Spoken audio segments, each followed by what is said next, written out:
Okay, तो अब हम लोग जो है प्रारंभ करेंगे क्या, देवी भागवत का अंतिम विश्राम।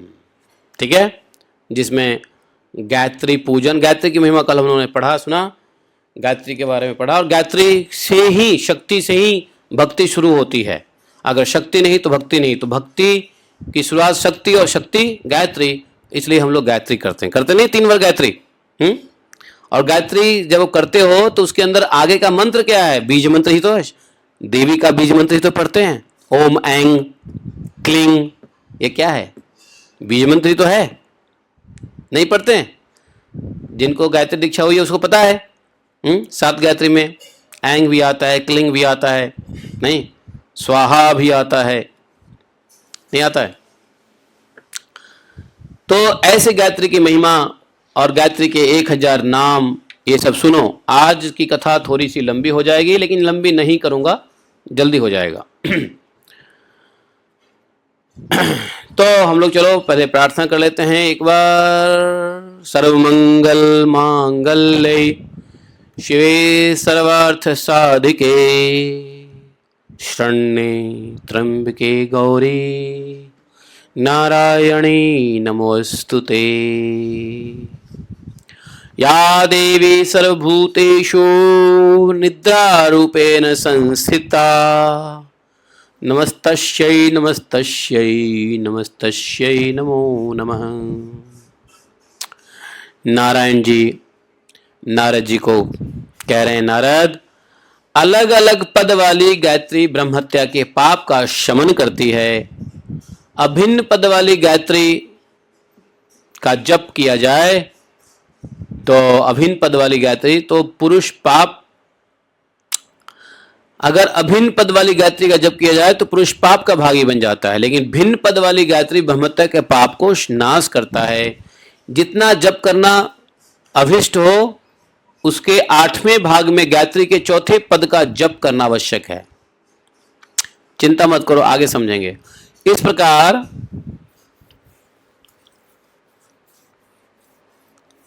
जप करने वाले द्विज को भी ज्ञानी समझना चाहिए और वह सायुज्य पद का अधिकारी हो जाता है। गायत्री के जप करने वाले भी सायुज्य पद के अधिकारी हो जाते हैं। विद्वान को जल में खड़े होकर कभी भी गायत्री का जप नहीं करना चाहिए। हाँ, जल में खड़े रह के गायत्री जप नहीं कर सकते हैं, नहीं करना चाहिए। नहा धो के कपड़े उपड़े पहन के आचमन करके तब बैठ के जप करना चाहिए, क्योंकि कुछ महर्षियों का यह कथन है कि यह अग्निमुखी कहलाती है। संध्या कर्म समाप्त करके स्वयं अग्निहोत्र भी करे। होम करने के पश्चात सावधान होकर 5 देवताओं की पूजा करनी चाहिए। कौन सी 5 देवता? जब हवन में 5 देवता, भगवती शिवा, शंकर, गणेश, सूर्य और विष्णु। पुरुषयुक्त व्याहृत मूल मंत्र अथवा श्रीश्चते, इस मंत्र से पूजा की जाती है। अब मंडल के मध्य भाग में भवानी की पूजा होती है। ईशान कोण में माधव की पूजा होती है, भगवान कृष्ण की। अग्नि कोण में गिरिराजपति शंकर की। नैऋत्य कोण में गणेश जी की पूजा होती है। और वायव्य कोण में सूर्य की क्रमशः स्थापना करके पूजा करें। ये जस्ट समझ लो, ये गायत्री की पूजा विधि है। जो लोग गायत्री स्थापन करते हैं, गायत्री का वो करते हैं, उनके लिए है। ठीक है, ये स्क्रीन ब्रॉडकास्ट किसने कर दिया? अरे स्क्रीन ब्रॉडकास्ट क्यों कर रहे हो मनीषा माता ji? Don't share your screen. तो इस प्रकार से जो है 16 प्रकार के उपचारों से 16 ऋतुओं का पाठ करके मनुष्य इन देवताओं को वस्तुएं अर्पण करे। प्रथम देवी की पूजा करके क्रमशः अन्य देवताओं की पूजा करनी चाहिए। कारण, देवी की पूजा से बढ़कर पुण्य कहीं भी दिखलाई नहीं पड़ती है। इसलिए सभी देवताओं के पूजन से पहले बताया देवी की पूजा करो। इसलिए संध्याओं में संध्या की उपासना की जाती है। और यहां तक कि देखो, भगवान की पूजा से पहले गायत्री का जप किया जाता है। गायत्री के जप करके पुजारी मंगला आरती करता है। पता है ना आप लोगों को? आप लोग मंदिर में ऐसा होता है कि नहीं होता है? गायत्री जप करके तो जाते हैं, भगवान की आरती करने के लिए हैं। तो भगवान की आरती से पहले गायत्री की जप होती है, देखो देवी की जप होती है। ये सब हम करते हैं लेकिन फिर भी ध्यान नहीं पड़ता, नहीं। इसलिए देवी का महत्व समझो। है संध्या में संध्या की उपासना की जाती है, अक्षत से भगवान विष्णु की पूजा होती है, तुलसी से देखो होती नहीं है। अक्षत से कभी भी विष्णु की पूजा नहीं करनी चाहिए। विष्णु की पूजा किसे होती है? तुलसी से। गणेश जी की पूजा कभी तुलसी से नहीं करनी चाहिए, उनको अक्षत से कर सकते हो। और सुनो, दुर्वा घास, घास से कभी दुर्गा की पूजा नहीं करनी चाहिए, और केतकी फूल से कभी शंकर की पूजा नहीं करनी चाहिए, समझे? ये गलती नहीं करनी चाहिए। हाँ, दुर्गा देवी के ऊपर घास नहीं डालनी चाहिए, समझे? गणेश जी के ऊपर कभी तुलसी नहीं डालनी चाहिए, समझे? दुर्वा से गणेश की पूजा कर सकते हो। मालती, चमेली, कुटज, पनस, बकुल, कुंद, ये प्रकार बहुत, चंपा, जूही, अन्य अन्य प्रकार के सभी पुष्प भगवती को बड़े प्रिय हैं। गुग्गुल से भवानी के लिए धूप और तिल के तेल से दीपक प्रज्वलित करना चाहिए। देखो तिल का तेल, हम तिल का तेल जलाते हैं और लाल फूल भी रोज लाते हैं खास। शिव जी के ऊपर केतकी पुष्प, ये केतकी पुष्प जानते हो? एक फूल होता है जो लंबा लंबा होता है और बड़ा मतलब लाल होता है, लंबा लंबा होता है, उसको उड़हुल कहते हैं, उड़हुल भी कहते हैं, उड़हुल। I don't know what is there in south India, but then उड़हुल कहते हैं उसको। शिव जी के ऊपर चला के पूजा नहीं करनी चाहिए। अब इसको ज्ञान ही नहीं होता है, लोग कुछ भी चढ़ा देते हैं। कोई बात नहीं, भगवान क्षमा करते हैं, कलयुग है। अब नहीं चाहिए ठीक है, लेकिन चढ़ा दिया तो भगवान उसको माफ करें, कलयुग के प्राणी है, जो मिल रहा चढ़ा दिया, कोई फर्क नहीं पड़ता।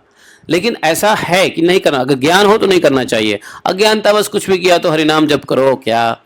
लेकिन इस प्रकार देवी को क्या करना चाहिए? देवी के लिए ये जो फूल बताए हैं, कदम, मुक्का, नाग, केसरी, चंपा, जूही, मदार, बिलपत्र इत्यादि इत्यादि, ये सब से फूलों से जो है भगवती को खासकर भगवती को पीला जो फूल है वो चढ़ाया जाता है। लाल सॉरी, पीला नहीं, लाल, रेड। गुग्गुल जानते हो ना? धूप और तिल के तेल से दीपक प्रज्वलित करनी चाहिए।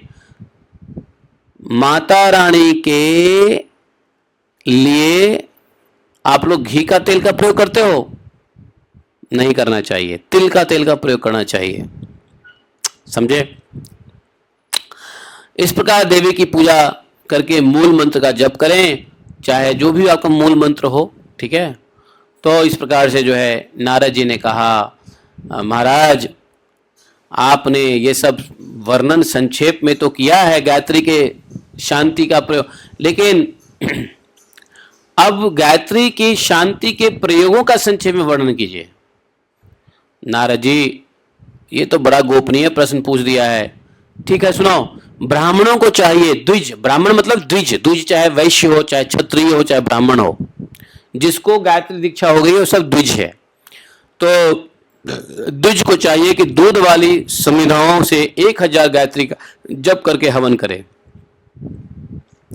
वे समिधाएं समी हों, इससे भौतिक रोग और ग्रह शांत हो जाते हैं। तो नारद जी ने पूछा गायत्री से किस किस की शांति होती है, किस किस की शांति प्रयोग? तो बोलते हैं भौतिक रोग ग्रह की शांति हो तो करनी हो तो इसे करें, अथवा संपूर्ण भौतिक रोगों की शांति के लिए द्विज खीर वाले वृक्ष अर्थात पीपल, गूलर, पाकर, वट की समिधाओं से हवन करें। जप होम आदि के पश्चात हाथ में लेकर सूर्य का तर्पण करें, है कि नहीं? शांति प्राप्त होती है। जानू पर्यंत जल में रहकर गायत्री का जप करें, संपूर्ण दोषों का शांति कर सकता है। अब ये सब चलो गायत्री के जप का तो है, लेकिन शांति के लिए हमारे पास राधा रानी का तो जप है ही, हरे कृष्णा महामंत्र है ही। लेकिन जो गायत्री के उपासक है उनके लिए, जो गायत्री के उपासक है, देवी के उपासक है, उनके लिए उन्होंने बताया है कि कैसे किस प्रकार से जो है पूजा पाठ करनी है, जो हम लोग के लिए उतना रिलेवेंट नहीं है। अभी देखो, जाओ वहाँ पे शांति कुंज में गायत्री की पूजा होती है, वहाँ पे हर प्रकार के यूज होते हैं। और गायत्री के हर प्रकार के, जैसे किसी को कुष्ठ रोग है उसके शांति है, पागलपन है उसके शांति के लिए है। गायत्री के अलग अलग प्रयोग से, आप लोग जानते हो शांति कुंज में जाओगे तो शांति कुंज में एक ब्रह्म वर्चस्व केंद्र है जहाँ पे गायत्री के हवन से अलग अलग प्रकार के रोगों का निवारण किया जाता है। कोई गया हो तो जान सकते हो। जैसे किसी को चेचक हो गया है तो बोल दो चेचक हो गया है, तो चेचक की शांति के लिए वो कर देंगे वो हवन, और आपको वहीं पे बंद कमरे में रहना है ना, ऐसा है। चाहे कोई भी रोग हो, भौतिक रोग हो, उसमें वो महामृत्युंजय का भी जप का प्रयोग करते हैं, हाँ गायत्री के जप का प्रयोग करते हैं। उसी प्रकार के लकड़ी, उसी प्रकार के मंत्रों का प्रयोग करके अलग अलग जो है शरीर की शांति, ग्रह की शांति, रोग की शांति, समाज में तकलीफ की शांति, ये सब शांति के लिए, ओवरऑल जीवन में शांति के लिए ये सब कराते हैं वहाँ पे। तो जो चाहे वहाँ जाए और करा सकते हैं। अब नारद जी पूछते हैं, उन सभी चीज़ों करने के लिए नारायण ने नारद जी को बता दिया। मैं डिटेल में नहीं पढ़ा, आप बस समझ लो, that is not relevant for us, but then ऐसा गायत्री के प्रयोग हैं। नारद जी ने कहा, महाराज आपने चंद्रायन व्रत बतलाए थे, ये व्रत तो बड़ा दुस्साह मालूम पड़ता है, इसलिए कोई ऐसा उपाय बताइए जिससे प्राणी सुखपूर्वक कर सके। वाकई में चंद्रायन व्रत बहुत मुश्किल है। तो जो चंद्रायन व्रत करना चाहते हैं वो आसानी से क्या करें? तो नारायण कहते हैं, सुनो, कोई अनुष्ठान करो या न करो, यदि केवल गायत्री का अनुष्ठान कर ले तो वह कृत्य हो जाता है। इसलिए सभी पुनश्चरणों का एक पुनश्चरण है गायत्री पुनश्चरण। कोई भी व्रत करो ना करो, अगर गायत्री पुनश्चरण कर लिया, गायत्री कर लिया, तो आपके ऐसे ही सारे ठीक हो जाएंगे। इसलिए सेकेंड इनिशिएशन जरूरी होता है। सेकेंड इनिशिएशन से क्या होता है? सभी प्रकार के अपराध और पापों का नाश का व्रत गायत्री से होता है। इसलिए दूसरा दीक्षा लेना बड़ा आवश्यक होता है। सेकेंड इनिशिएशन इसलिए बहुत इंपॉर्टेंट होता है, गायत्री दीक्षा। तो हम जब जप करें तो गायत्री जप करके पढ़ें, 3 संध्या में जप करें, भगवान की आरती करें तो गायत्री की जप करके करें, है ना। आप देखो कि कोई यज्ञ हवन करना हो तो पहले गायत्री करते हैं। हाँ, राधा कुंड पे आरती होती है, देखो गायत्री होता है, साथ में गायत्री का जप होता है, नहीं छठे गायत्री का जप होता है। तो कहते हैं गायत्री का अनुष्ठान, भाई कुछ करो ना करो, गायत्री का अनुष्ठान बहुत जरूरी होता है, क्योंकि गायत्री कर लेने से सभी प्रकार के व्रतों का फल मिल जाता है, और सभी प्रकार के व्रत अपने पाप कर्म को प्रायश्चित करने के लिए किया जाता है। तो गायत्री कर लेने से सभी पापों का प्रायश्चित हो जाता है, इसलिए गायत्री दीक्षा ली जाती है। गायत्री करना बहुत आवश्यक होता है। क्या? नहीं नहीं नहीं नहीं, ये ना ये जनरल गायत्री है। जो गायत्री 7 गायत्री होती है जो हम लोग को दिया गया है, वैष्णव गायत्री, ये दीक्षा पे है। और ये जो ओम भूर्भुवस्सुः वाली गायत्री है, ये तो शिक्षा के समय दी जाता है। शिक्षा के समय दिया जाता है, जब जनेऊ संस्कार होता है, उपनयन होता है, द्विज बनते हैं। जब द्विज बनते हैं तो ये गायत्री होता है। लेकिन जो भगवान की भक्ति स्वीकार करते हैं और जो भगवान की, तो उनको एक वैष्णव गायत्री मिलती है, उसमें 7 गायत्री होता है। हाँ, ये गायत्री सविता गायत्री, इसको बोलते हैं सविता गायत्री। उसके बाद होता है गुरु गायत्री, उसके बाद होता है चैतन्य गायत्री, गौर गायत्री, गौरा गायत्री, चैतन्य गायत्री, गुरु गायत्री।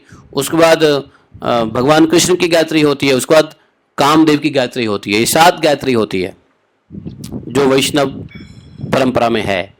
ठीक है, तो ये गायत्री उसके बाद करते हो। हाँ, और क्या, पहले वो गायत्री करते हो। हाँ, 3 बार संध्या में करना पड़ता है। तो इस प्रकार से जो है गायत्री जब बता दिया, इसलिए प्रतिदिन। तो मैं यही कह रहा हूं कि देखिए, नारायण कह रहे हैं कि गायत्री कितना इंपॉर्टेंट है, और आज समझ में आ रहा है हमको कि गायत्री दीक्षा कितना होना जरूरी होता है। इसलिए सबको, आजकल तो लोग हरिनाम में ही स्ट्रगल कर रहे हैं, तो गायत्री दीक्षा तक कहाँ पहुंचेंगे? लोग बाग तो हरिनाम में इतना परेशान है, तो गायत्री दीक्षा तक पहुंचना तो बड़ा मुश्किल ही है है कि नहीं। लेकिन गायत्री दीक्षा का प्रयत्न करना चाहिए। गायत्री दीक्षा के बिना भक्ति शुरू नहीं होगी। वैसे तो भाव अच्छे हो गए तो भगवान भी मिल जाएंगे, लेकिन फिर भगवान आपको एक गुरु देंगे जिससे गायत्री दीक्षा होगी, तब जाकर के भगवान स्वीकार करेंगे, है कि नहीं। भगवान बिना गायत्री के स्वीकार नहीं करते। अगर भगवान मिल भी जाएंगे तो कहेंगे चलो फलाने गुरु के पास जाओ, वहां से पहले दीक्षा लो, और फिर जब ब्राह्मणिकल दीक्षा लेने के बाद ब्राह्मणिकल आचरण को पालन करने के बाद आपको भगवान स्वीकार करेंगे। अभी भगवान आपको दिख जाएंगे, भगवान आपके साथ खा लेंगे, पी लेंगे, उठ लेंगे, लेकिन अपने धाम नहीं ले जाएंगे। भगवान गले भी नहीं लगाएंगे जब तक ब्राह्मणिकल दीक्षा नहीं होगा। ब्राह्मणिकल दीक्षा का मतलब गायत्री के साथ साथ ब्राह्मणिकल क्वालिटी ये भी होना चाहिए। जैसे धन्ना जाट ने खूब भाव से सेवा किया, भगवान प्रकट हो गए, भगवान ने सब काम कर दिया धन्ना जाट का। धन्ना जाट ने कहा मुझे गले लगाओ, भगवान ने कहा नहीं, तुम जाओ गुरु के पास, पहले वहां दीक्षा लो, ब्राह्मणिकल क्वालिटी में आओ, तब तुम्हें गले लगाएंगे। क्योंकि क्या बात है, भगवान मिलने के बाद भी ऐसा करते हैं। जी हाँ भगवान मिलने के बाद भी ऐसा करते हैं, ऐसे कोई शक नहीं है कि नहीं। तो ये सब प्रोसेस है। अब यहाँ जो है कि वो एक बहुत अच्छे ब्राह्मण थे जो भगवान को रोज मिलते थे। फिर जब उन्होंने कहा आप मुझे रोज मिलते हो, तो उन्होंने कहा नहीं, जब तक पहले आप गुरु धारण करो फिर ही आपको मैं एक्सेप्ट करूंगा। और क्या, तो बोले देखो नारद जी, तीनों संध्याओं में भगवान सूर्य को अर्घ देना और गायत्री का जप करना आवश्यक है। प्रतिदिन 3000 जप करने वाले पुरुष को देवता लोग आदर देते हैं। न्यास करें तो यहाँ पे गायत्री का जप का विधि बताया है। गायत्री के संध्या करने का स्पेशल विधि होता है। हम लोग तो सीधा 7 बार गायत्री पढ़ लेते हैं, लेकिन एक्चुअली गायत्री संध्या हम लोग को पढ़ाया गया था गुरुकुल में। गुरुकुल में गायत्री संध्या उपासना हम लोग बताया गया था। उसमें जानते हो उसके अंदर तर्पण भी होता है। जल लेते हैं, जल पात्र में रुद्र ब्रह्मा विष्णु को जल देते हैं, फिर ऋषियों को जल देते हैं, फिर पितरों को जल देते हैं, फिर भीष्म पितामह को जल देते हैं, उसके बाद सूर्य भगवान को देते हैं, तब जाके गायत्री करते हैं। ऐसा होता है संध्या वंदन। शिखा बांधते हैं, आचमन करते हैं। और लेकिन आजकल क्या होता है हमारे हरे कृष्णा में, जैसे तैसे कहीं घूम रहे हैं, ट्रेन में चल रहे हैं, वहाँ बैठ गए गायत्री कर लिया, कहीं बैठ गए गायत्री कर लिया, है नहाए धोए है नहीं, कुल्ला किए नहीं, बैठे गायत्री कर लिया, है कि नहीं। तो ये सब तरीका काम चलाने का है, बट ये सब तरीका नहीं है वास्तव में गायत्री संध्या वंदन जो है। अच्छा मैं बताऊँ एक बात, मैं सुबह में तीनों गायत्री कर लेता हूँ। सच बताऊँ तो अगर दोपहर शाम को नहाए नहीं नहाए, कहाँ है नहीं है, इसलिए सुबह में ही तीनों गायत्री तीनों संध्या का सुबह में ही कर लेता हूँ। अब कहोगे ऐसा करना चाहिए, ऐसा नहीं करना चाहिए, लेकिन हम 3 बार इसलिए कर लेते हैं कि यदि छूट जाए, भूल जाएं, या नहीं नहाए हो, पवित्र हो, तो इसलिए हम तीनों काल का एक बार ही विशेष मंत्रोच्चारण के साथ उसको कर लेते हैं। ये मेरी पर्सनल परमिशन है, गुरुओं की पर्सनल परमिशन है। ऐसा आप लोग मत करना, मैं किसी को कह नहीं रहा हूँ करने के लिए, मैं करता हूँ क्योंकि कुछ प्राइवेट रिलैक्सेशन है हमारे साथ, इसलिए कह रहा हूँ आपको आपका गुरु यदि अलाउ करता हो तो करो, है कि नहीं, मेरे कहने में मत कर रहा, ठीक है।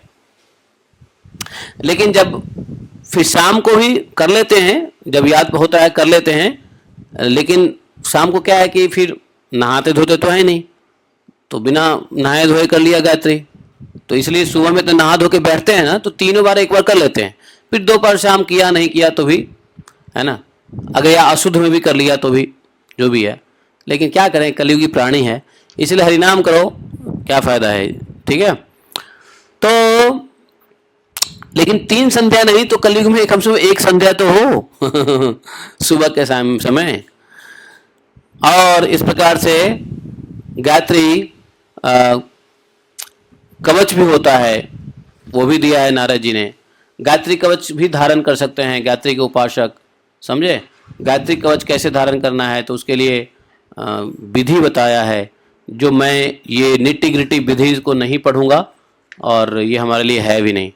अब नारद जी ने पूछा कि देखो महाराज, आप अखिल शास्त्रों के पारगामी विद्वान हैं, आपसे सारा ज्ञान निकला है, किससे ब्रह्म ज्ञान होता है, मोक्ष साधन में कौन उपयोगी है, किसके अनुष्ठान से ब्राह्मण को सद्गति प्राप्त होती है और किसके प्रभाव से मृत्यु पास नहीं आती, वह सारा प्रसंग आप बताइए।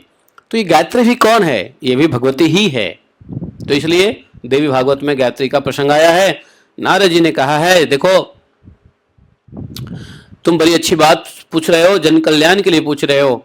मैं तुम्हारे सामने गायत्री के 1008 नाम का वर्णन करता हूं।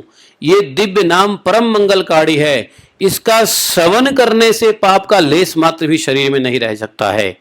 अब साधकों के कल्याणार्थ भगवती का ध्यान कहता हूं, जो रक्त श्वेत पीत नील धवल वर्णों के श्रीमुखों से संपन्न हैं, जिनके नेत्रों से जिनका विग्रह दीप्यमान हो रहा है, जिन्होंने अपने रक्त वर्ण शरीर को लाल कमलों के माला से सजाए रखा है, लाल, जो अनेक मणियों से युक्त है। अब देवी का शरीर रक्त वर्ण बताया है, लाल बताया है, ठीक है, जो अनेक मणियों से युक्त है, जो कमल के आसन पर विराजमान हैं, जिनकी 2 हाथों में कमल कुंडिका, 2 हाथों में वर और अक्षमाला सुशोभित है।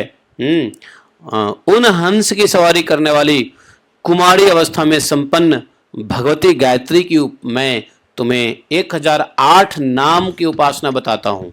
तो यहाँ पे 1008 नाम बताया है गायत्री का।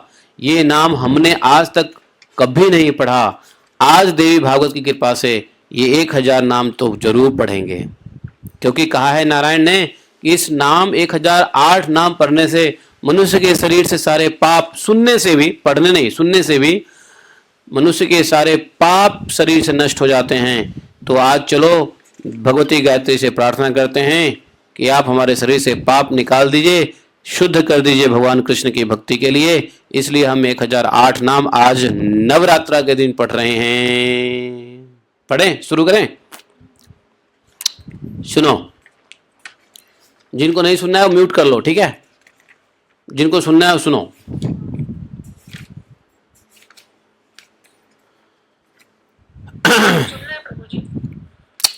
अचिंत्य लक्षणा अव्यक्ता अर्थमात्री महेश्वरी अमृता अथर मध्यस्था अजिता अपराजिता अणिमा आदि गुणाधारा अर्कमंडल संसिता अजरा अजा अपरा अधर्मा अक्षसूत्रधरा अधरा अकारांत अक्षकारांता अरीशन वर्म भेदनी अंजनाद्री प्रतीकाशा अंजनाद्री निवासिनी अदिति अजपा अविद्या आरी विंद निवीक्षना अंतः वही स्थिता अविद्या ध्वंसिनी अंतरात्मिका ऊषा अजमुखावाशा अरविंद निभानना अर्धमात्रा अर्धदानज्ञा अरिमंडल मर्दिनी असुरग्नि अमावस्या अलक्ष्मी अग्नत्य जार्जिता आदिलक्ष्मी आदिशक्ति आकृति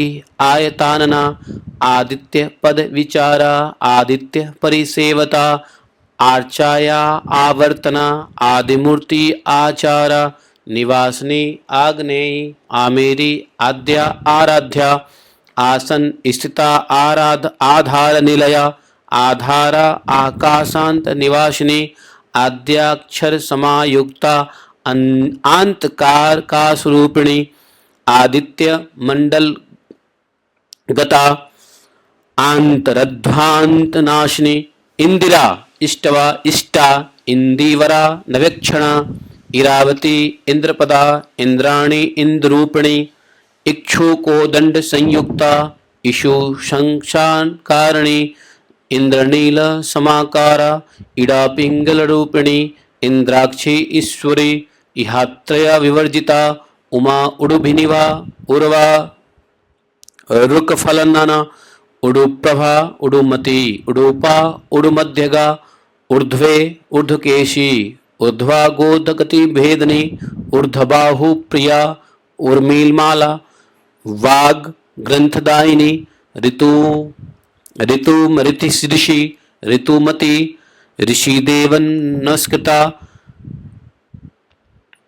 ऋग्वेदा ऋणहंत्री ऋषिमंडलचारिणी रिद्धिदा ऋजुमार्गस्था ऋजुधर्मा ऋतुप्रदा ऋग्वेद निलया ऋज्वी लुप्तधर्म विवर्तनी लुतारी वरसंभूता लुतादि विषहारिणी एकाक्षरा एकमात्रा एका एक निष्ठा ऐन्द्री ऐरावतारूढ़ा एहिका मुष्मिक प्रदा ओंकारा औषधि ओता ओत प्रोत निवासिनी औरवा औषध संपन्ना औपाशन फलप्रदा अंड मध्यस्थिता देवी आकारमनुरूपिणी कात्यायनी कालरात्रि कामाक्षी काम सुंदरी कमला कामनी कांता कामदा कालकंठिनी करिकुंभस्तनभरा करवीर सुवासिनी कल्याणी कुंडलवती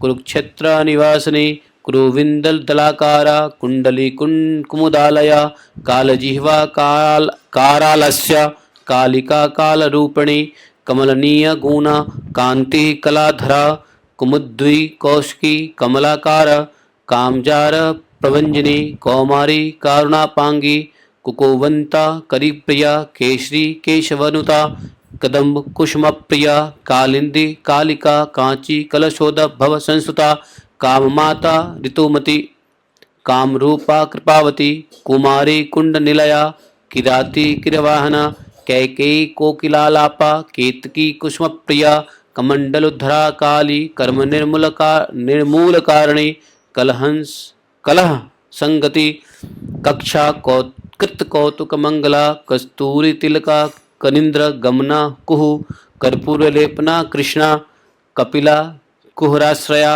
कटुस्था कुधरा कम्रा कुटिस्थ अखिल विष्टपा खंग खेटकरा खरवा खेचरी खगवाहना खड़वांगधारणी ख्याता खगराजो परिस्थितः खलग्नि खंडितचरा खंडाख्यान प्रदायिनी खंडेन्दुतिलका गंगा गंगेश गुह पूजिता गायत्री गोमती गीता गांधारी गानलोलुपा गौतमी गामनी गाधा गरव गंधर्वाप्सर सेविता गोविंद चरणाक्रांता गुणत्रय विभाविता गंधर्वी गहरी गोत्रा गिरीशा गहनागमी गुहावासा गुणवती गुरूपाय प्रणाशिनी गुरवी गुणवती गुह्या गोप्तव्या गुणदायिनी गिरिजा गुह्यमातंगी गरुणध्वज बल्लभा गर्वापहारिणी गोदा गोकुल अस्था गदाधरा गोकर्ण निलया सक्ता गुह्यमंडलवर्तिनी धर्मदा धनदा घंटा घोर दानव मर्दनी घृणी मंत्रमयी घोषा धन संपत्ति दायिनी घंटावर प्रिया घ्राणा घृणी संतुष्टकारिणी घनारिमंडला घूर्णा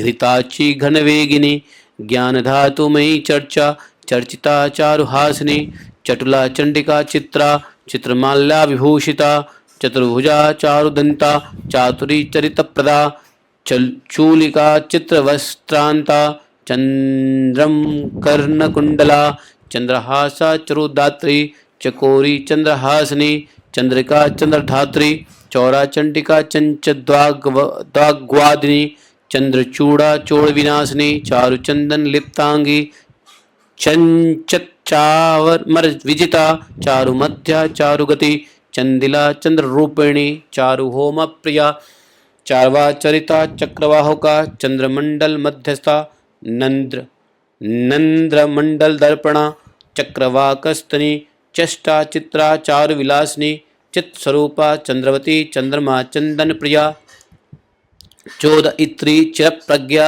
चातका चारु हेत की छत्रयाता छत्रधरा छाया छंद परिच्छदा छाया देवी छिद्र नखा छन्ने द्रिय वसर्पणी छंदो अनुष्टु प्रतिष्ठानता छिद्रोपद्रव भेदिनी छेदा क्षेत्रेश्वरी छूरिका छेदन प्रिया जननी जन्म रहिता जात वेदा जगन्मयी जाह्नवी जटला जत्री जरा मरण विवर्जिता जम्बूद्वीपवती ज्वाला जयंती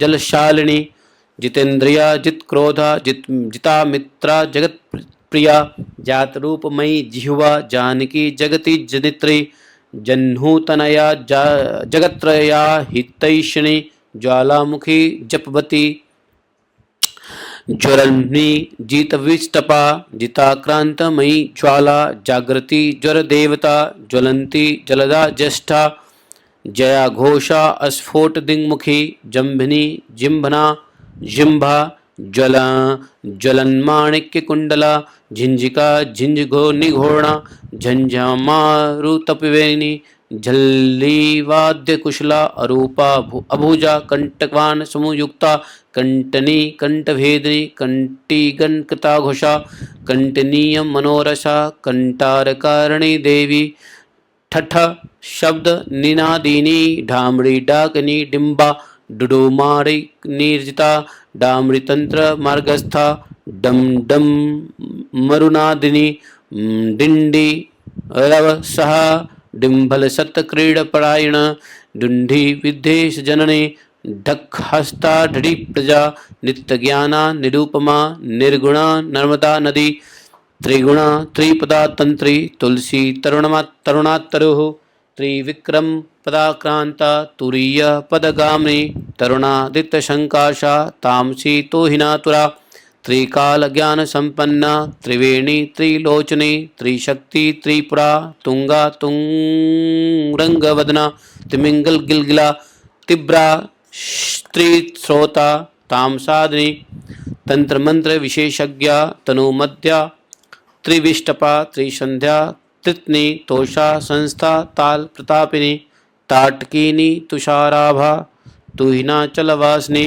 तंतुजाल समायुक्ता तारहारावली प्रिया दतिल होम प्रिया तीर्था तमाल कुष्माकृति तारका त्रियुता तन्वी त्रिशंकु परिवारिता तलोदरी तिलाधूषा ताटंक प्रियवाहिनी त्रिजटा तित्तरी तृष्णा त्रिविध तरुणाकृति तप्त कांचन संकाशा तप्त कांचन भूषणा त्रयंबका त्रिवर्गा त्रिकाल ज्ञानदायिनी तर्पणा तृप्तिदा तृप्ता तामसी तंबुरुस्तुता तार्क्षस्था त्रिगुणाकारा त्रिभेगी तनुवल्लड़ी थत्कारी थारवा थांता देहिनी दीनवत्सला दावनांतकारी दुर्गा दुर्गासुर निवर्णी देवरीति दिवारात्रि रौद्रोपदी दून्दुभीषणा देव्यानी सुराद्वासा दरिद्रयो वेदनी दिवा दमोदर प्रिया दीप्ता दिग्वाशा दिग्विमोहिनी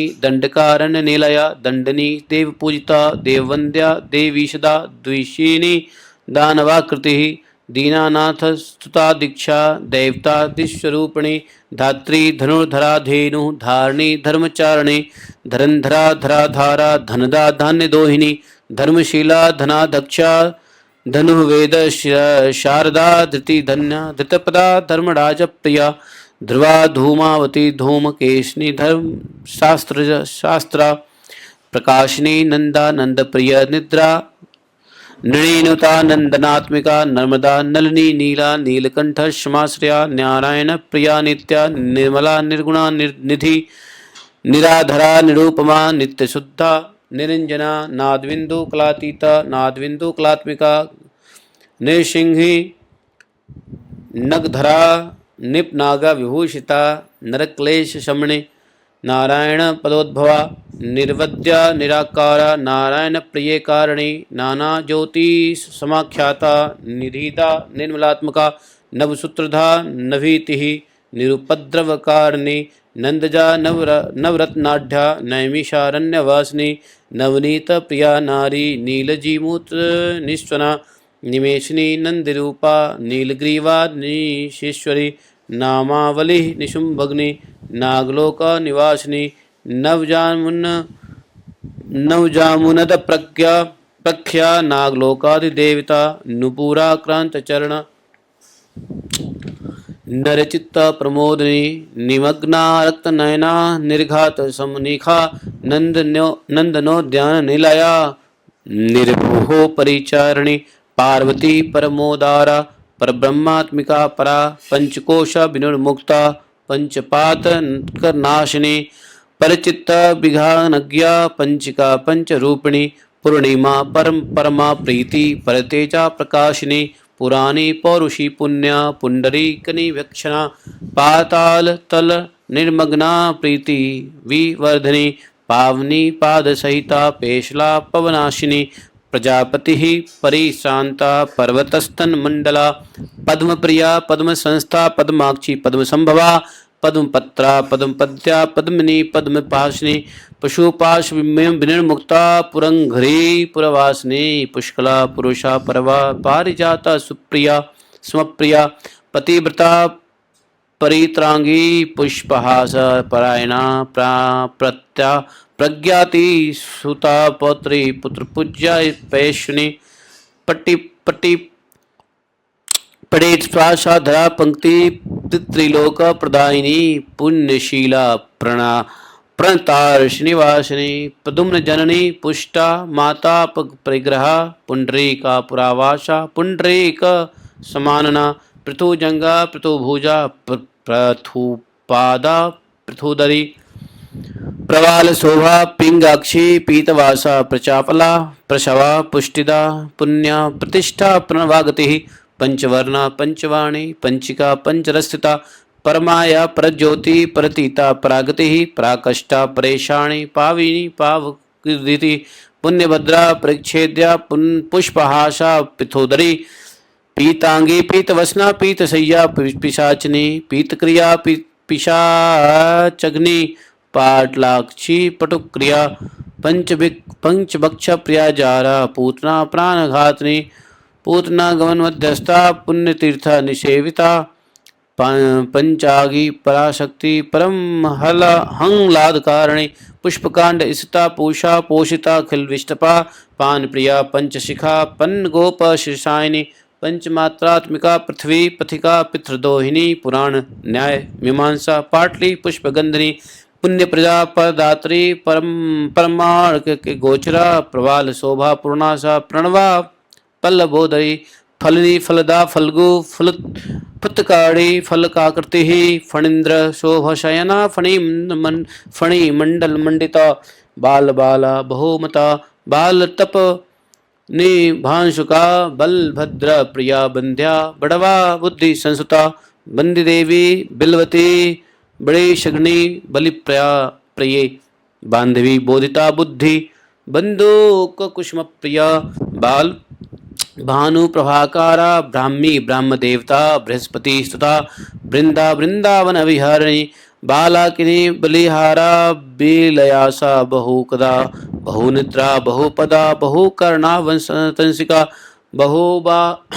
बहुबाहुयुता बीजरूपिणी बहुरूपिणी बिंदुनाद कलातीता बिंदुनाद स्वरूपिणी बद्धगोधांगुलीवाणा विदयर्श्रव वासिनी आश्रम वर्द आश्रम वासिनी बृंदारका बृहत स्कंधा बृहती बाणपातनी बृंदक्षा बहु नूता वनिता बहु विक्रमा बद्ध पद्मा आसीता बल विलपत्रन रसिता बोधि दुर्मिज पासा वडिस्था बिंदु दर्पणा बाला बाणा सन्नवती बड़वा नल वेगिनी ब्रह्मांड हिरण्यतस्था ब्रह्म कंकण सूत्रणी भवानी भयहारिणी भद्रकाली भुजंगाक्षी भारती मलया विक्रमा भारताशया भैरवी भीषणाकारा भूतिदा भतिमालिनी भामनी भोग निरता भद्रदा भूरि विक्रमा भूतवासा भृगुलता भार्गवी भूषरार्चिता भागीरथी भोगवती भवनस्था भगीश्वरा भामिनी भोगिनी भाषा भामिनी भूरि दक्षिणा भर्गात्मिका भीमवती भवबंधा विमोचनी भजनिया भूत धात्री रंजिता भुवनेश्वरी भुजंग वलया भीमा भेरुंडा भागधेयिनी माता माया मधुवती मधुजीवा मधुप्रिया महादेवी महाभागा मालिनी मीनलोचना मायातीता मधुमती मधुमांसा मधुद्रवा मानई मधुसंभूता मिथिलापुरवासिनी मधुकैटभ संहंत्री मेदिनी मेघमालिनी मंदोदरी महामाया मैथिली मत्सृण प्रिया महालक्ष्मी महाकाली महाकन्या महेश्वरी महेंद्री मेरुतनया मंदारो सुकुमार्चिता मंजु मंजीर चरणा मोक्षदा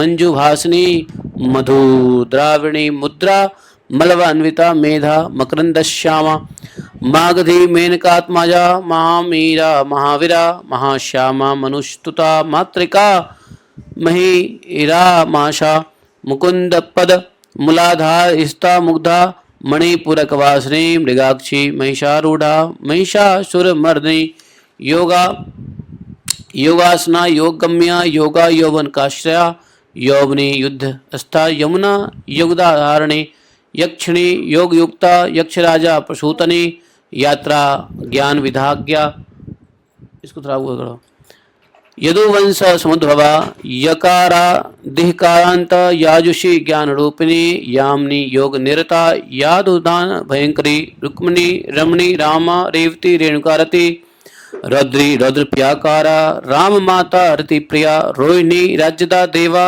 दमालाजी विलोचना राकेशी रूप संपन्ना रत्न सिंहासन स्थिता रत्नमाल्यांबरधरा रक्तगंधानुलेपना राजहंस समारूढ़ रंभा रक्त बलिप्रिया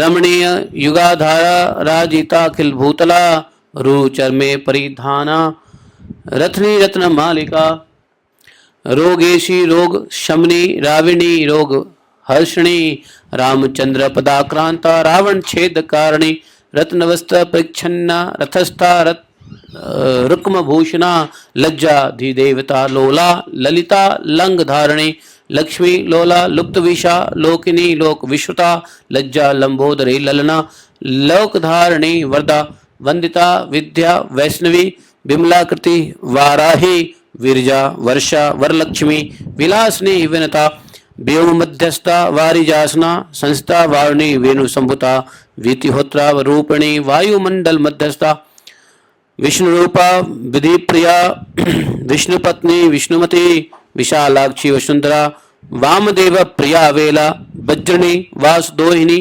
वेदाक्षर परितांगी बाजपेया फलप्रदा वासवी वाम जननी वैकुंठ निलया वरा वास व्यास प्रिया वर्मधरा बाल्मीकि परिसेविता शाकंभरी शिवा शांता शारदा शरणागति शातोधरी शुभाचरा शुभा सुरभि मर्दनी शोभावती शिवाकरा शंकरार्धिनी शरीरिणी शोणी शुभाशया शुभ्रा शिरः संधानकारी शरावती सरानंदा सृज्योत्सना शुभानता सर्वा शूलिनी शुधा शबरी शुकवाहना श्रीमती श्रीधरंदा शवनानंद दायिनी शर्वाणी सर्वरी वंद्या षड्भाषा षड ऋतु प्रिया षडाधार स्था देवी षडमुख प्रियकारिणी षडंग रूप सुमति सुरासुर नमस्कृता सरस्वती सदाधारा सर्वमंगल कल्याणी सर्वमंगलकारिणी समा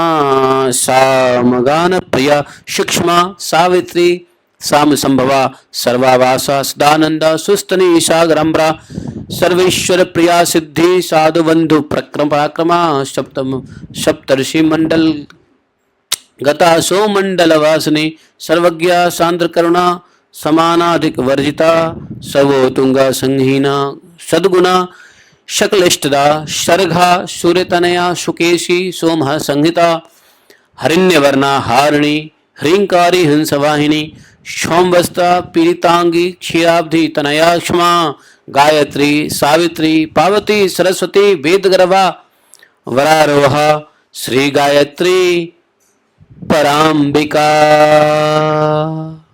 ये गायत्री के 1008 नाम हुए। मैंने देखा कि कहीं राधा नाम नहीं है। आपने सुना? राधा नाम नहीं है, बाकी कृष्णा है। हाँ नहीं था प्रभु जी राधा नाम। हाँ, कृष्णा है, रुक्मिणी है, लक्ष्मी है, सिद्धिदात्री है, सब है, लेकिन राधा नाम नहीं है। तो ये जो माँ सरस्वती यही गायत्री है तो हाँ, जैसे माँ माया जो सरस्वती के रूप में विष्णु की पत्नी है। एक्चुअली गायत्री ही ब्रह्मा जी के पत्नी हैं। तो इसलिए अब यहाँ पे पत्नी हस्बैंड छोड़ो, बात समझो। बात यह है कि ये सब जो है सब भगवती हैं। और मैंने तो देखा कि राधा रानी का नाम कहीं नहीं आता है, किसी भी देवी देवता के नाम में राधा रानी का नाम नहीं आएगा।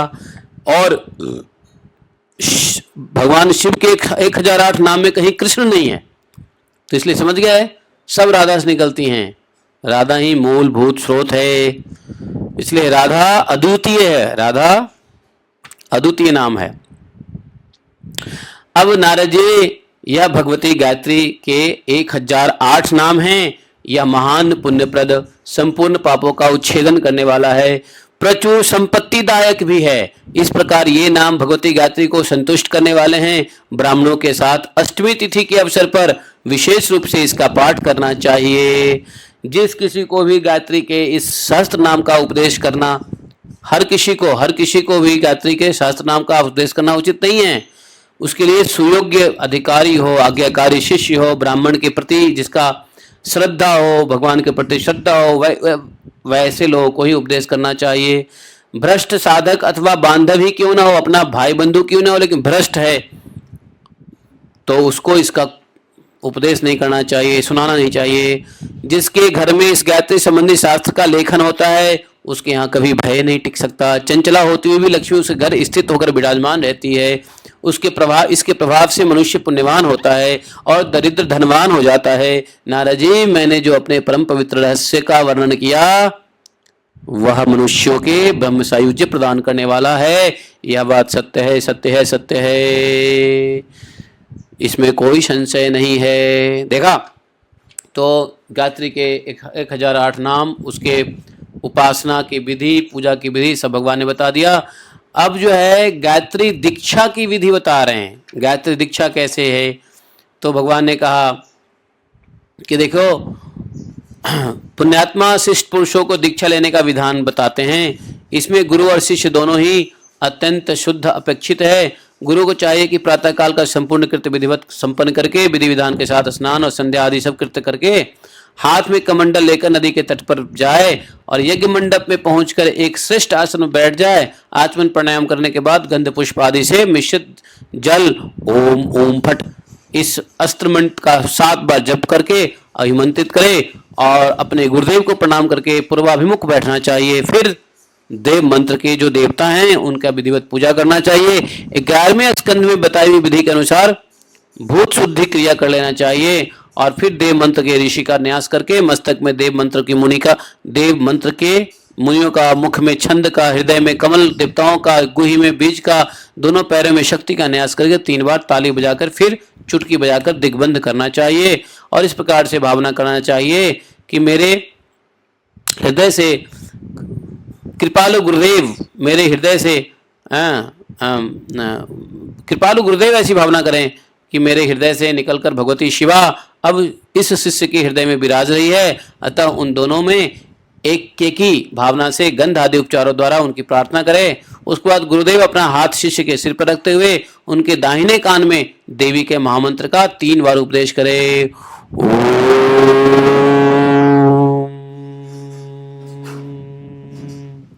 3 बार।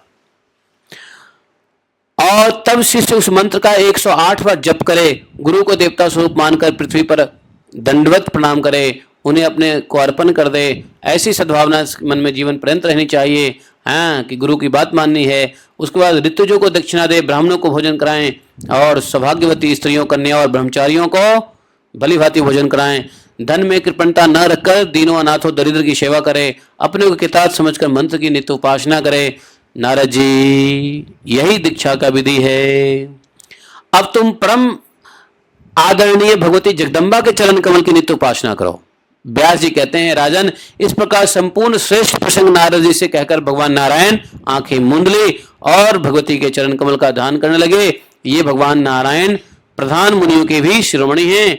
उन परम गुरु भगवान नारायण को प्रणाम करके नारद जी भी भगवती का दर्शन करने के लालसा से उसी क्षण भगवती की तपस्या करने के लिए चले गए।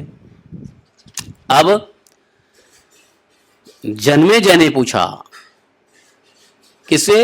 व्यास देव से, महाराज सबके लिए शक्ति की उपासना आवश्यक है, तो फिर लोग अलग अलग देवताओं की आराधना क्यों करते हैं? जब सबके लिए शक्ति की उपासना आवश्यक है तो अलग अलग देवता की आराधना क्यों करते हैं फिर? तो महाराज जन्मेजय की ऐसी बात सुनकर के व्यास देव जी ने कहा, देखो पूर्व समय की बात है, अभिमानी मद से अभिमानी दैत्य देवताओं के साथ युद्ध करने लगे और उनका अत्यंत विस्मयकारक युद्ध 100 वर्ष तक चलता रहा। उस समय भगवती पराशक्ति की कृपा से देवताओं द्वारा संग्राम में दानवों की हार हो गई। वे भूलोक और स्वर्गलोक छोड़कर पाताल में चले गए। देवताओं के मन में अपार हर्ष हुआ, दानव भाग गया। साथ ही वे मोह के कारण विजय मद से चूर होकर चारों ओर परस्पर अपने पराक्रम का बखान करने लगे। देवता लोग पराशक्ति के प्रभाव को न जानने के कारण उस समय देवताओं में इस प्रकार का मोह छा गया, मैं ही बलवान हूं।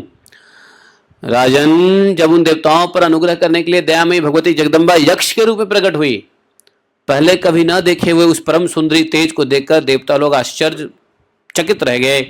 देवराज इंद्र ने अग्नि को बुलाया, कहा, हे अग्निदेव तुम जाओ, क्योंकि तुम हम लोगों के मुंह कहा गया है, वहां जाकर यह जानने का प्रयत्न करो कि यह यक्ष कौन है। अग्निदेव गए, वहां पूछा।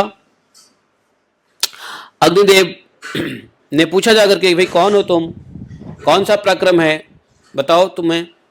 इस प्रकार अग्नि के कहने पर बोला। तो जब अग्नि ने यक्ष के पास गया तो यक्ष ने पूछा अग्नि से, तो अग्निदेव ने कहा, देखो मैं तो यज्ञ हूं और मेरा नाम जातवेदा है। अग्निदेव हूं, नाम जातवेदा है। देखो अग्निदेव तो एक पोजीशन है, उसके अंदर जो जीव है उसका नाम जातवेदा बताया। अखिल विश्व के को जला डालने की मुझ में शक्ति है। ऑफर करो, तुम ऑफर करो। अग्नि के यूं कहने पर उन परम तेजस्वी यक्ष ने उनके सामने एक तृण रख दिया, घास, और कहा, यदि विश्व को भस्म कर डालने की शक्ति तुम में हो तो इस खरपतवार तृण को, घास को जलाकर दिखाओ पहले तुम। अग्निदेव ने क्या किया, जलाने की कोशिश किया, जला नहीं सके। लज्जित होकर देवताओं के पास लौट आए। पूछने पर अग्नि ने कहा, सारी बातें कही। उसके बाद इंद्र ने वायुदेव को बुलाया, कहा कि तुम जाओ। वायुदेव भी गए। वायुदेव से पूछा, तुम कौन हो? वायुदेव ने अभिमान से कहा, मैं मातृश्वा हूं, मुझे लोग वायुदेव भी कहते हैं, सबका संचालन ग्रहण करने के लिए। अब उन्होंने क्या किया, ठीक है तुम इस तृण को उड़ा के दिखाओ, तिनकों को उड़ा के दिखाओ। अग्नि जला नहीं सका, वायुदेव उसको उड़ा नहीं सके। अब जब इंद्र के पास आया वायुदेव, सभी देवताओं ने इंद्र से कहा, देवराज आप हम लोग के स्वामी हैं, इसलिए यक्ष के संबंध में पूरी जानकारी प्राप्त करने के लिए आप ही जाइए, प्रयत्न कीजिए। यह सुनकर इंद्र बड़े अभिमान से यक्ष के पास गया और वे उनसे जाकर के जैसे ही उनके पास मतलब यक्ष के पास पहुंचे ही थे कि वह यक्ष अंतर्ध्यान हो गया। अब देवराज इंद्र के मन में लज्जा की सीमा न रही। यक्ष ने उनसे बात तक नहीं किया। इससे इंद्र की बड़ी ही आत्मग्लानि का अनुभव होने लगा इंद्र को। उसने सोचा कि अब मुझे देवताओं के समाज में लौट कर नहीं जाना चाहिए, क्योंकि वहां जाने पर मुझे देवताओं के सामने अपना हीनता प्रकट करनी पड़ेगी। इस प्रकार कई विचार करने के पश्चात देवराज इंद्र ने अभिमान त्याग कर वही जिनका ऐसा चरित्र है उस परम देवता के शरणागत हो गए। उसी समय आकाशवाणी हुई, तुम माया बीज का जप करो तब तुम सुखी हो सकोगे। इंद्र ने प्रात पर माया बीज का जप शुरू कर दिया और आंखें मूंद कर देवी का ध्यान करते हुए निराहार जप कर रहा था। उसके बाद एक दिन चैत्र मास के शुक्ल पक्ष में नवमी की तिथि के अवसर पर मध्यकाल में उसी स्थल पर महान तेज प्रकट हुआ और उस तेज पुंज के मध्य से एक देवी प्रकट हुई, प्रातःकालीन सूर्य के समान अरुण कांति से शोभायमान हो रही थी। उसके दर्शन करते ही इंद्र का अंतःकरण प्रेम से गदगद हो गया। उनकी आंखों में प्रेमाश्रु और हृदय शरीर में रोमांच। भगवती जगदीश्वरी के चरणों पर दंडवत प्रणाम किया इंद्र ने और अनेक प्रकार के स्तोत्रों से भगवती की स्तुति की। इंद्र ने जो भगवती की स्तुति की वो भी दिया हुआ है। हे इंद्र, और भगवान ने उस देवी ने देवताओं इंद्र से कहा, ए इंद्र, ब्रह्मा विष्णु महेश्वर त्रिगुणात्मक कहे गए हैं। नहीं, रजोगुण की अधिकता से ब्रह्मा, सत्वगुण की अधिकता से विष्णु, तमोगुण की अधिकता होने से रुद्र के नाम से प्रसिद्ध होते हैं। ये स्थूल देह वाले ब्रह्मा कहलाते हैं, सूक्ष्म शरीर वाले विष्णु कहा गया है, और कारण देहधारी रुद्र कहलाते हैं। समझे?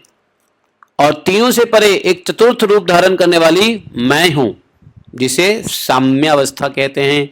वह सर्वंतरयामी रूप मेरा ही है। इसके ऊपर जो परब्रह्म रूप है वह भी मेरा ही निराकार रूप है।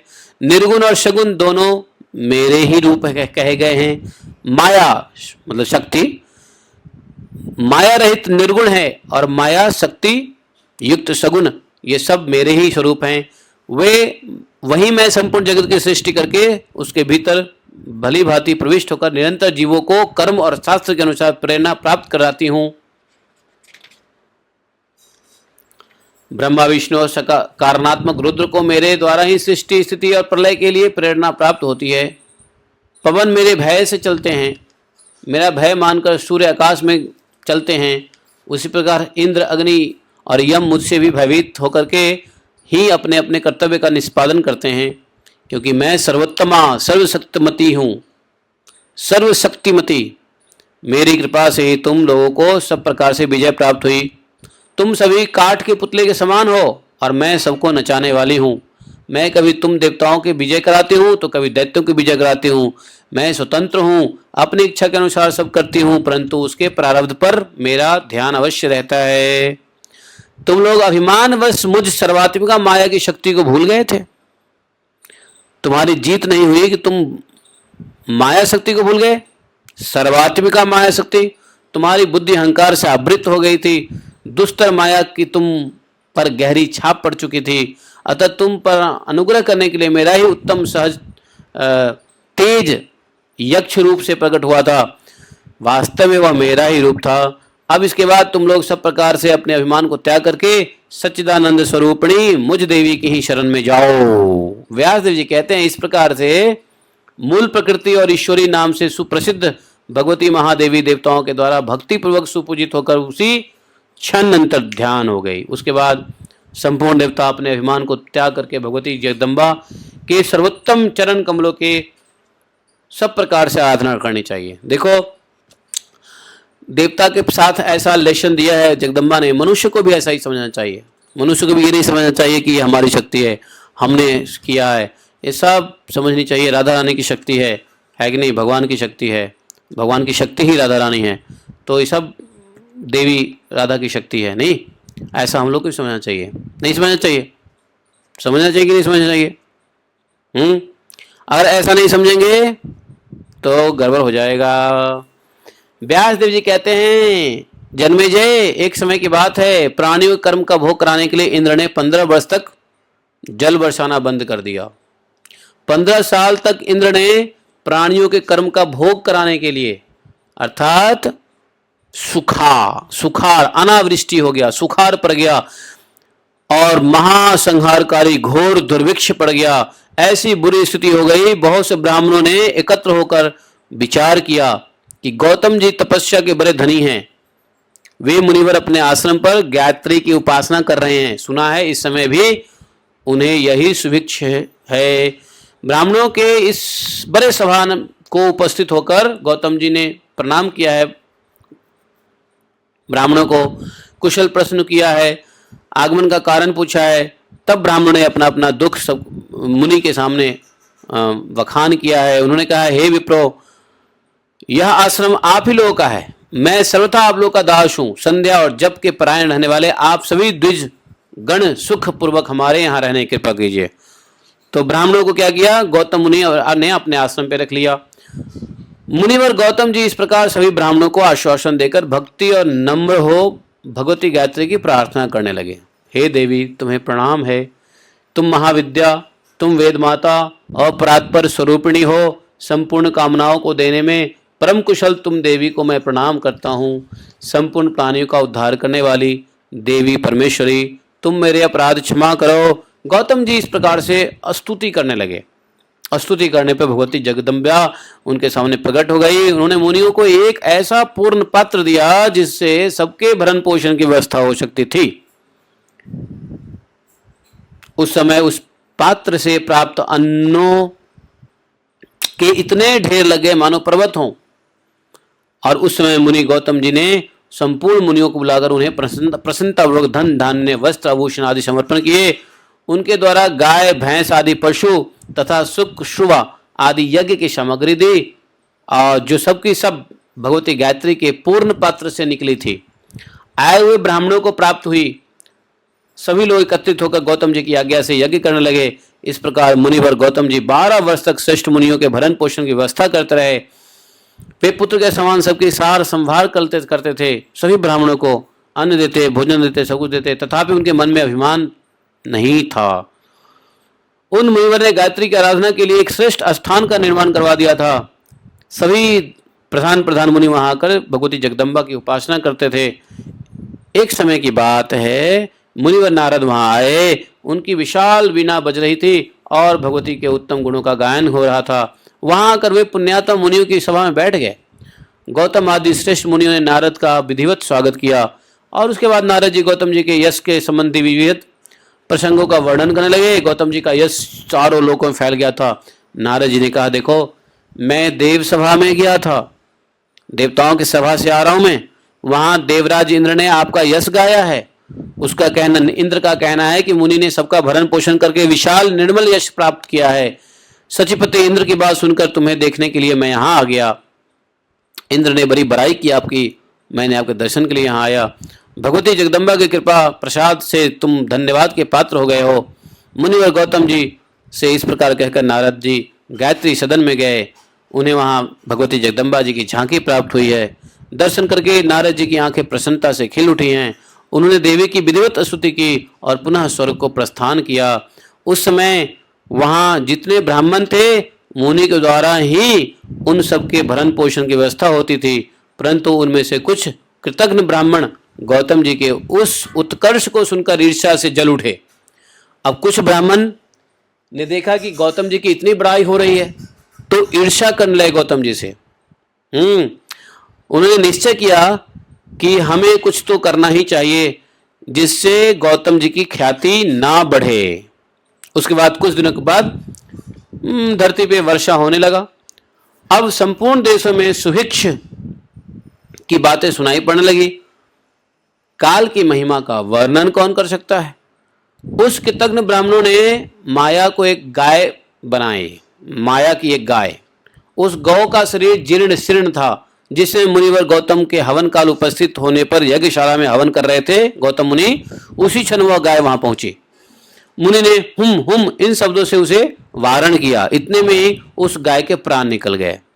जैसे जैसे हवन करते वक्त अगर कोई जानवर आ जाए तो क्या बोलते हैं, भगाने के लिए, तो हुम हुम करके शब्द निकाला, गाय के प्राण निकल गए। फिर तो उन ब्राह्मणों ने हल्ला मचा दिया। ये गाय कौन थी? माया रचित गाय थी, जो ब्राह्मणों ने गौतम जी के ख्याति को रोकने के लिए किया था। अब हल्ला मचाया ब्राह्मणों ने कि दुष्ट गौतम है, गाय हत्या कर दिया। मुनिवर गौतम जी भी हवन समाप्ति करने के बाद बहुत आश्चर्य करने लगे। उन्होंने आंख मूंद कर समाधि में स्थित हो इसका कारण सोचने लगे कि किस कारण से गाय मरी है। उन्होंने अपने समाधि में पता लगा लिया, अरे ये तो ब्राह्मणों का काली करतूत है। तब तो इनके मन में इतना क्रोध हुआ मानो प्रलयकालीन रुद्र हो। उनकी आंखें लाल हो गई। उन द्वेष करने वाले संपूर्ण ब्राह्मणों का उन्होंने यह श्राप दे दिया, अरे अधम ब्राह्मणों, आज से तुम वेद माता गायत्री के ध्यान और उसके मंत्र जप के सर्वथा अनअधिकारी हो जाओगे। ऐसा श्राप दे दिया। शिव की उपासना, शिव मंत्र का जप और शिव संबंधी शास्त्र के अध्ययन के लिए तुम अधम ब्राह्मण सदा अनधिकारी हो जाओगे। मूल प्रकृति भगवती श्री देवी का ध्यान, उनकी कथा का श्रवण में तुम्हारा अधिकार नहीं होगा। अब देखिए, गायत्री से भी हटा दिया, शिव भक्ति से भी हटा दिया, अब देवी का भी हटा दिया, जिससे तुम सदा नीच श्रेणी के ब्राह्मण समझे जाओगे। गौ आदि दान और पितरों के श्राद्ध से ब्राह्मणों तुम विमुख हो जाओ। गौतम जी ने ब्राह्मणों को श्राप दे दिया। अधम ब्राह्मणों, वेद का विक्रय करने वाले, तीर्थ एवं धर्म बेचने में लगे हुए नीच व्यक्तियों को जो गति मिलती है वही गति तुमको प्राप्त होगी। गायत्री नाम से प्रसिद्ध मूल प्रकृति भगवती जगदम्बा का अवश्य तुम पर महान प्रकोप होगा, इसलिए तुम लोगों को अंधकूप आदि नरक कुंडों में वास करना पड़ेगा। अरे बाप रे, इतना भयंकर श्राप दे दिया गौतम जी ने। उसके बाद श्राप से दग्ध होने के कारण उन ब्राह्मणों ने जितना वेद अध्ययन किया था सब के सब नष्ट हो गया, भूल गए। गायत्री मंत्र भी भूल गए। वे सब एकत्र होकर पश्चाताप करने लगे। फिर उन लोगों ने मुनि के सामने दंड की भांति पृथ्वी पर लेट करके दंडवत प्रणाम किया। लज्जा के कारण सबके सिर झुके हुए थे। जब मुनिवर ने चारों ओर से मुनिवर को सभी ब्राह्मणों ने चारों ओर से घेर कर प्रार्थना करने लगा, हे दयालु, आप तो दयालु मुनि हैं, आप मुनिवर, आपके हृदय करुणा से भरा हुआ है। हाँ, उन्होंने उस नीच ब्राह्मण से कहा, ब्राह्मणों, जब तक भगवान कृष्णचंद्र का अवतार नहीं होगा तब तक तो तुम्हें कुंभीपाक नरक में अवश्य रहना पड़ेगा, क्योंकि मेरा वचन मिथ्या नहीं हो सकता। इसके बाद तुम लोगों का भूमंडल पर कलयुग में जन्म होगा। हाँ, यदि तुम्हें श्राप से मुक्त होने की इच्छा हो तो तुम सब लोग के लिए एक ही परम आवश्यक यह है कि भगवती गायत्री के चरण कमल की सतत उपासना करो। यही कारण है कि भगवान श्री कृष्ण के परम धाम पधारने पर जब कलयुग आ गया तो कुंभीपाक नरक से वे ब्राह्मण निकल आए, और पूर्व काल में जितने ब्राह्मण श्राप से दग्ध हो चुके थे वे त्रिकाल संध्या से हीन और गायत्री की भक्ति से विमुख होकर ब्राह्मण की जाति में उत्पन्न हुए। वे श्राप के प्रभाव से ही वेद के प्रति उनमें श्रद्धा नहीं रही। वे पाखंड का प्रचार करने लगे। बहुत से लंपट तो ऐसे हैं जो अत्यंत दुराचारी होकर पर स्त्री के साथ कुत्सित व्यवहार करने के कारण अपने घृणित कर्म का प्रभाव से पुनः कुंभीपाक नरक में जी जाएंगे। इसलिए राजन, सब प्रकार से भगवती परमेश्वरी ही की ही आराधना करनी चाहिए। अब इसके बाद मणिद्वीप का वर्णन करता हूं, सुनो। यह सुंदर स्थान तो देखा आपने। आज जो ब्राह्मण वेद शास्त्र को बेचते हैं, वेद शास्त्र का आदर नहीं करते हैं, त्रिसंध्या नहीं करते हैं, गायत्री नहीं करते हैं और उल्टे सीधे काम करते हैं, ये किसके श्राप का फल है? गौतम जी के श्राप का फल है, समझे।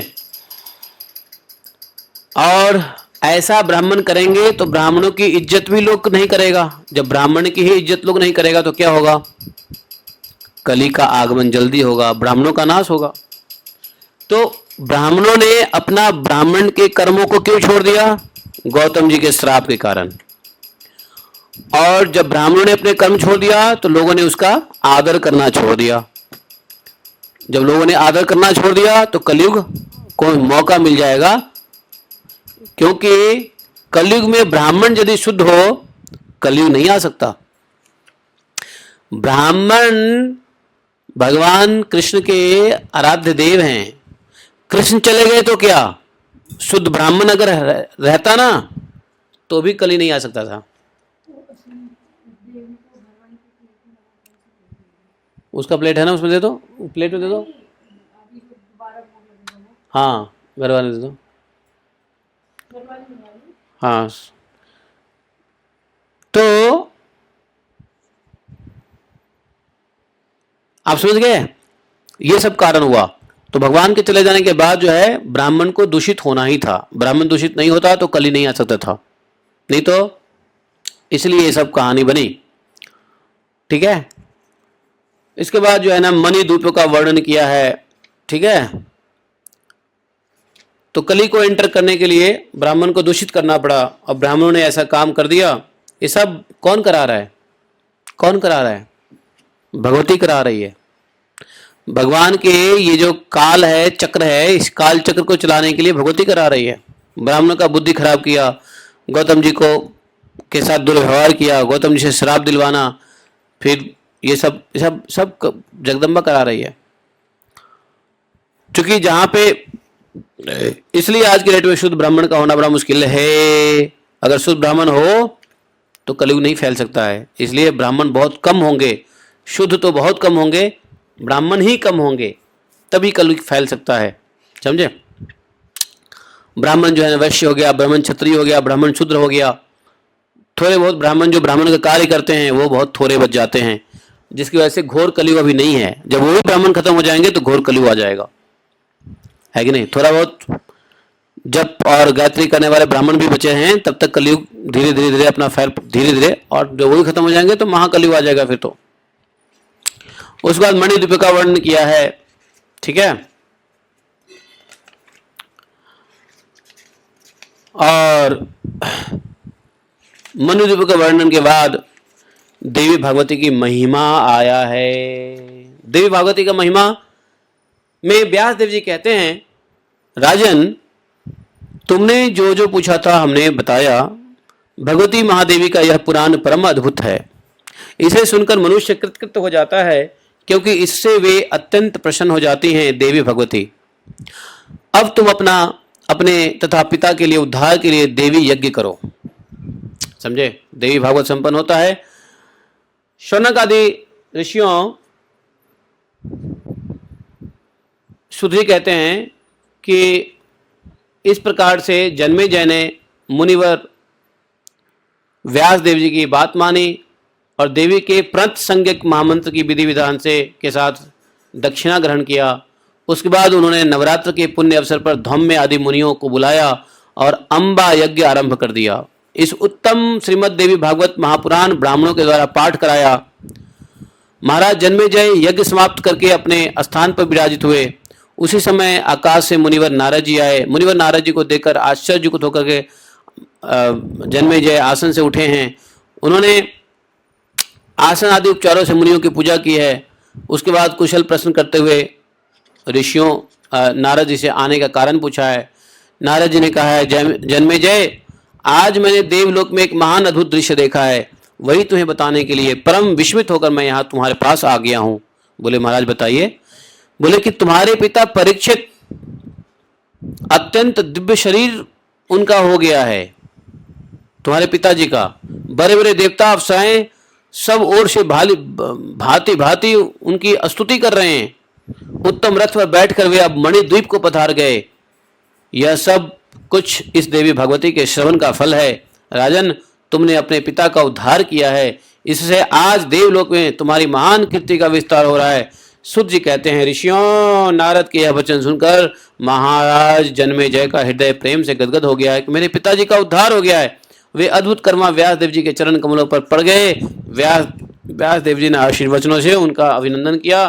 साथ ही राजा से मधुर वचन कहा, राजन तुम सब कुछ परित्याग कर भगवती के चरण कमलों की उपासना करो। सावधान होकर श्रीमद देवी भागवत का पाठ करना तुम्हारा नित्य नियम होना चाहिए।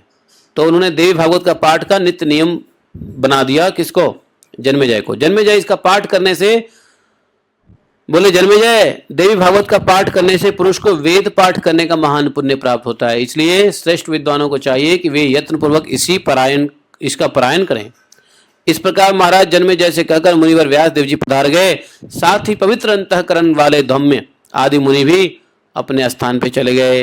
उन मुनियों के मुख से श्रीमद देवी भागवत के श्रेष्ठ प्रशंसा की चर्चा होती रही। इसके बाद राजा जन्मेजय मन ही मन अत्यंत संतुष्ट होकर पृथ्वी पर शासन करने लगे। वे निरंतर देवी भागवत को ही पढ़ते सुनते थे।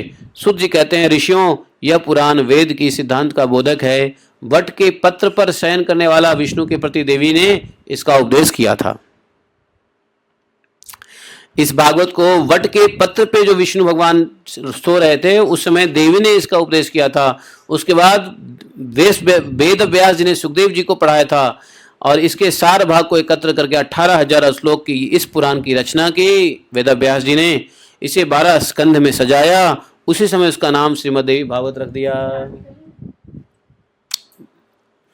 उसके समान पवित्र पाप नाशक और पुण्यप्रद दूसरा कोई पुराण नहीं है। उसके एक एक पद पर अध्ययन करने से, एक एक पद का, देवी भागवत के एक एक पद का अध्ययन करने से मनुष्य को अश्वमेध यज्ञ का फल प्राप्त होता है। पुराण का प्रवचन करने वाले विद्वान की वस्त्र और आवरण आदि से पूजा करनी चाहिए।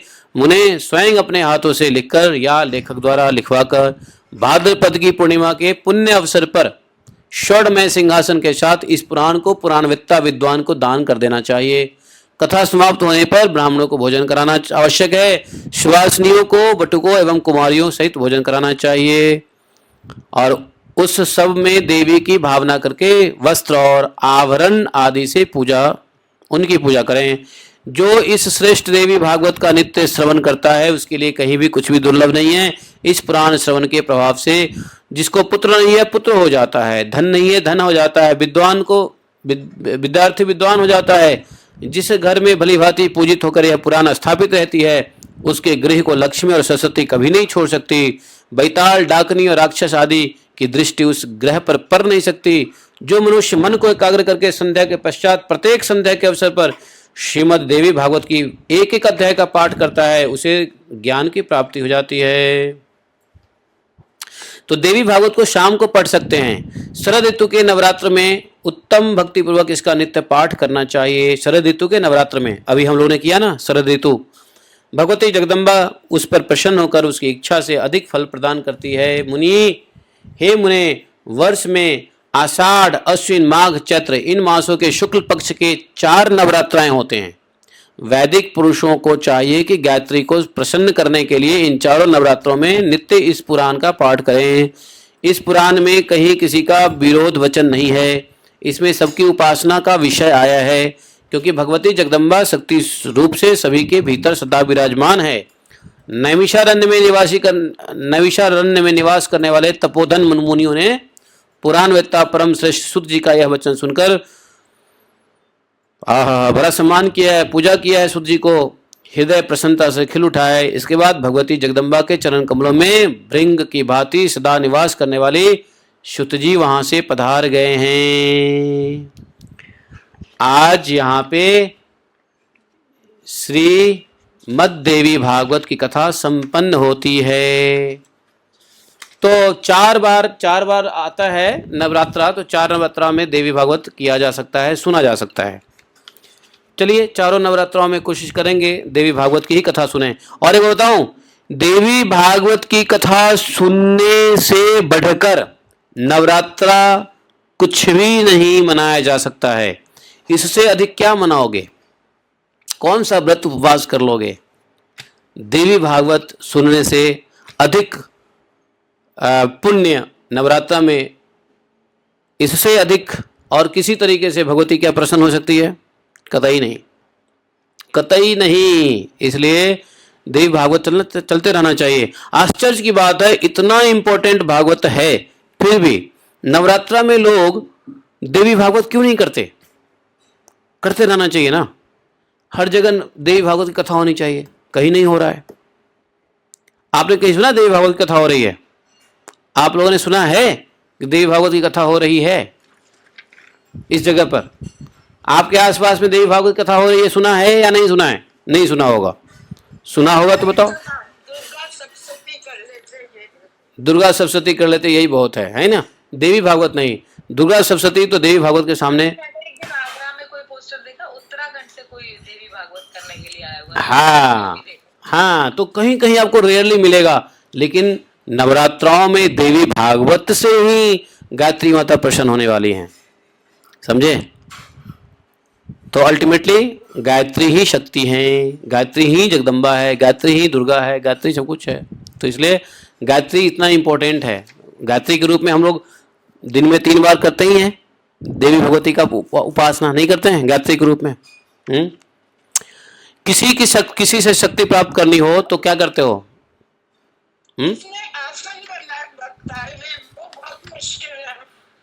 क्या बताया? क्या बताया इसमें?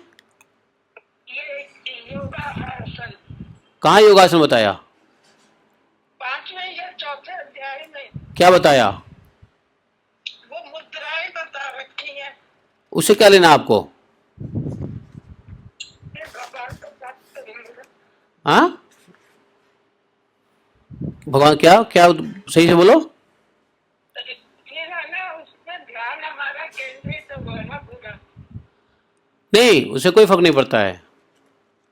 मुद्रा दिया हुआ, मुद्रा से मुद्रा आपको करने की क्या जरूरत है, आप कथा सुनो बस। अच्छा एक ही मुद्रा है, ये मुद्रा देख रहे हो, पांचों ये मुद्रा है, नमस्कार मुद्रा, सभी मुद्राओं का बाप है नमस्कार मुद्रा। जिसमें देख रहे हो तर्जनी तर्जनी से मिलता है, मध्यमा मध्यमा से मिलता है, अनामिका अनामिका से मिलता है, कनिष्ठा कनिष्ठा से मिलता है, और अंगूठा अंगूठा से मिलता है, और ऐसे कर लो। ये सभी मुद्राओं का बाप है नमस्कार मुद्रा। नमस्ते। और बताओ और कौन सा मुद्रा है इसके अलावा? सारे मुद्रा इसी में है। क्या है, मुद्रा के चक्कर में पड़ रहे हो। ठीक है, आरती लाओ जी, देवी भागवत की भगवती का आरती करेंगे। अरे पहले आरती कर लो, भोग लगाओ, भोग लगाओ, जल्दी भोग लगाओ फिर। तो आप लोगों ने देखा इस प्रकार से देवी भगवती का ये समाप्त हुआ। और दो पुस्तक को हम लोगों ने पूजा किया था, ये दो पुस्तक की हमने पूजा की। दो पुस्तक में लेके 18 स्कंद हम लेके आए थे पूजा के लिए। ये देखो, बस लगा दो, देखो ये देखो, हाँ ये देखो, ये देख रहे पुस्तक, ये पुस्तक हम लाए थे सिर्फ पूजा के लिए। तो अभी लिखा हुआ है ना कि पुस्तक पूजा भी बहुत ज़रूरी है, और पूजा करके पुस्तक घर में रखना है। तो ये पुस्तक हमेशा पड़े रहेंगे पूजा के लिए, और इसको कभी कभी पढ़ा भी जा सकता है। तो भागवत और देवी भागवत दोनों में बहुत, श्रीमद् भागवत और देवी भागवत में बहुत सिमिलरिटी है। तुम हो गया ऑफर, तुम करो ना यार, क्या है कि कन्फ्यूजन में तुम पड़े हुए हो। भगवान का प्रसाद है ना, रख दिया ना, बस भगवती खा लेंगी। मन में मंत्र क्या है, मन में बोलो ना, हे भगवती भगवान का प्रसाद ग्रहण कीजिए। उसमें क्या है, उसमें मंत्र, मंत्र क्या है, भाव डालो ना, मंत्र क्या है। हाँ हाँ करो। आप आरती करो, मैं गाऊं? तुमको कौन सी आरती आती है गाने? आती है मुझको, दे दो। कौन सी आरती? ओम श्री अम्बे गौरी। सी अम्बे गौड़ी। हाँ, अरे ये भगवती आरती ये है, इसमें है। नहीं ये वाली है ना, ये गाते ना।